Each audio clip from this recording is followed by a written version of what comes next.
জুলাই হত্যার মামলায় মৃত্যুদণ্ডের বিরুদ্ধে আইনি লড়াইয়ের প্রস্তুতি নিচ্ছেন পলাতক শেখ হাসিনা।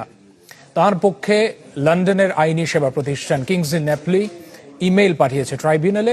বিচার প্রক্রিয়াকে আন্তর্জাতিক আইনের পরিপন্থী দাবি করে বাতিল চেয়েছে ফাঁসির রায়। আসসালামু আলাইকুম। আমি বলেছিলাম না এটা শেখের বেটি, এ কিন্তু না খেলায় শেষ দেবে না। আমেরিকার মাধ্যমে আন্তর্জাতিক আদালতে আন্তর্জাতিক আইন সংস্থার মাধ্যমে বাংলাদেশের আইন লড়বে, কারণ বাংলাদেশের আইন চলছে নিজের গতিতে, যখন যে দল ক্ষমতায় আসছে তার গতিতে। আর এই মিথ্যে মামলায় সাজানো ফাঁসির আদেশ জননেত্রী শেখ হাসিনার বিরুদ্ধে আনিত অভিযোগ সম্পূর্ণ মিথ্যে এবং ভুয়া প্রমাণ করতেই বিদেশি সংস্থার